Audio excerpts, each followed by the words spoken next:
It's a wonderful, wonderful artifact of American history. The arsenal was one of the first buildings in Beaufort. This building was built in 1798. But its historical significance started even before its construction. There is a very important story of the American Revolution that occurred on this place. Lawrence Rowland spent the majority of his life writing a 3-volume account of the Low Country's history. I'm a South Carolina historian by trade. He says more than 25 years before the arsenal stood, the legislature of South Carolina refused to pass a budget for the area's British royal governor on these grounds. It resulted in the king removing him.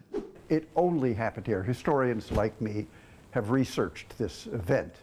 It never happened in Boston, New York, Philadelphia, Baltimore, or any place else. The professor tells me that effort was led by several Palmetto State signers of the Declaration of Independence, who used that event as inspiration for a grievance in the document.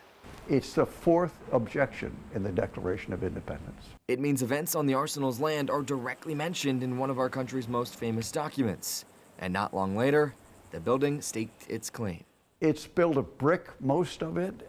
There's probably tabby foundations from the older building down here. In this old picture of the arsenal, you'll see BVA right here at the top of the gate. Now that stands for Beaufort Volunteer Artillery, one of the oldest organized military units in the country, and it called the arsenal home in the War of 1812 and Civil War. That is, though, until Union forces sent the largest assembly of naval vessels in the entire 19th century right here into the Port Royal Sound in 1861.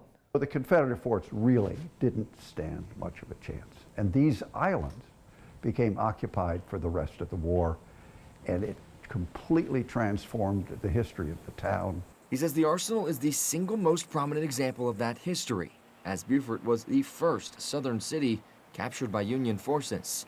Since it's served as a public event space, and our expert says it'll be able to do that for the country's next 250 years, too. In Beaufort, Tyler Mannion, WTOC News.